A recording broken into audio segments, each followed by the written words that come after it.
Hello guys and welcome back. If you know me, you know that I talk about the Chronic Romantic Condition NPD. I give you the traits, I've given you the cycle, I've told you what to expect with a lover that has NPD.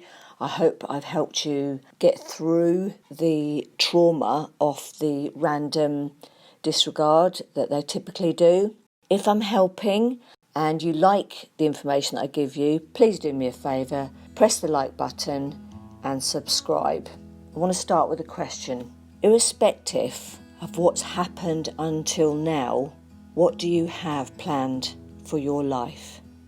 Now, a lot of this will depend on how recently you have been disregarded. If you are with your lover for say months or up to a year and they've randomly suddenly become epically vague, you're going to be in a very emotional state. You're not going to be feeling like doing anything with your life other than tracking down this person, or you've become a detective to find out what is going on with this person. How can they love you that much, supposedly, and then suddenly just skip off and not seem to give a damn about you anymore? So if you're at that point, you're probably not going to feel like doing very much at all. What you must focus on is recovery. And if you go back over my videos, I give you what to expect over the coming months from that person and generally your recovery. Now, if you're well into your recovery, you need to take a good hard look at what you're doing. If you've gone past the year, you could be wallowing in a pity party. Serious, at this point, you need some hard talking to. Are you going to stay wallowing in that?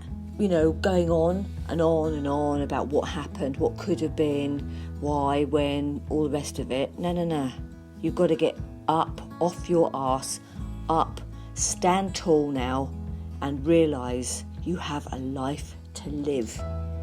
You can't keep letting this person, if they are, toying you along, stringing you along, throwing all over you beautiful words and sentences, but nothing's manifesting. You've got to get over this. It's not going to happen. They're not there for you. They're playing with you. They want to keep you there for their amusement. Get this into your head. And what they say and what they do are two completely different things. You've got to move on.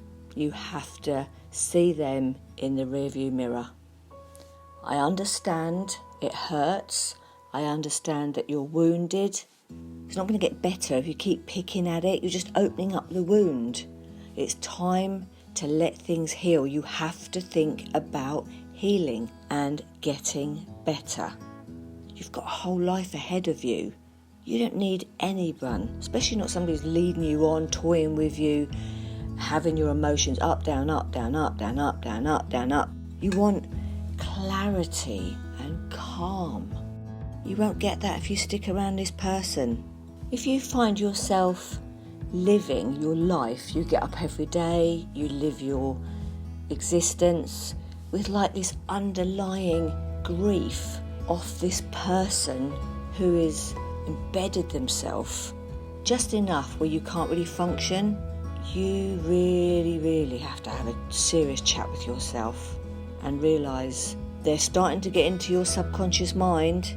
You've got to get them out, and you have to push them out with something wholesome and positive and good in their place. You need to start today. You need to make up your mind to start today.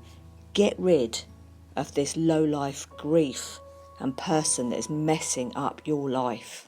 I get that you're deeply disappointed that your romance with this person didn't pan out as you expected. But that's the point.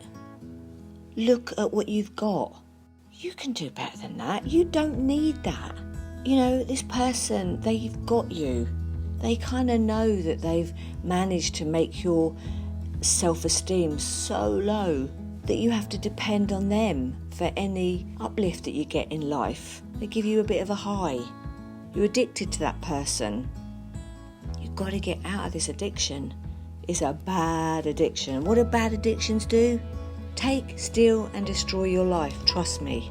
I know it's sometimes, we all feel uncomfortable and doesn't feel quite good.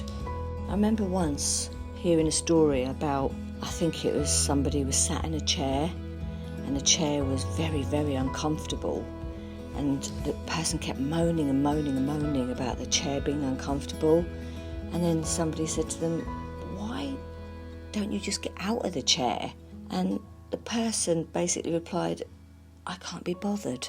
They were just content sitting in the uncomfortable chair moaning, grumbling, feeling crap was their norm. They didn't have the strength to get up, get out of the chair, go find another chair. They just stayed where they were. That's their identity. That's who they are. They just sit in the chair and moan all day long. What I want for you is to study and find a new positive mental attitude, because honestly, that positive mental attitude that it begins like a seed and it then turns into an oak tree. I want that seed to begin in your thinking. I am not going to allow the chronic romantic NPD person to take, steal and destroy genuine souls' lives. I want you to start studying PMA, positive mental attitude. It will heal you everywhere you hurt, and you will kick that romantic narcissist to the curb, and you will rise again. What you're believing is loss was actually a very lucky escape. Loss is like an opportunity to find new or to find better. Unfortunately, you can't undo the harm that NPD person has done to you. I wish you could. I wish you could go back and not meet them at all. The rapport that they gave you in the beginning, remember, was fake. They mirrored you. That's what they did. Genuinely, they don't feel empathy. We know this. And what you must understand is you have not been deprived of anything. You actually haven't. Like I say, you got a lucky escape. Don't get angry because you feel like you've missed out on something, because that person was fake and sweet. That wasn't them. That isn't who they are. You could be so consumed with believing that you've missed out on an opportunity or the sweetest twin flame of your life, when actually the opposite is true. You must not allow the spirit of grief to live inside you. That NPD person mistreated you, they hurt you, they've disregarded you, they've treated you with no empathy, and now you're wallowing in the spirit of grief. A year or so after the disregard, they couldn't give you the attention, the love that you feel you deserved. You worked hard in that relationship. You put a lot of effort in. You felt emotions of love you'd never felt before. And deep inside, you're feeling like, it's just not fair. It's not fair that this happened to me. How? I believed they genuinely loved me. Listen, they have a chronic condition, NPD. It's not your fault. I know it feels like your fault, and the pain is intense. You've got to work on self-love, and you have to get through the grief and the trauma. If you've gone past a year, you are actually wallowing in it now, and this is who you're going to become. You're going to let this person with chronic NPD, ruin your future.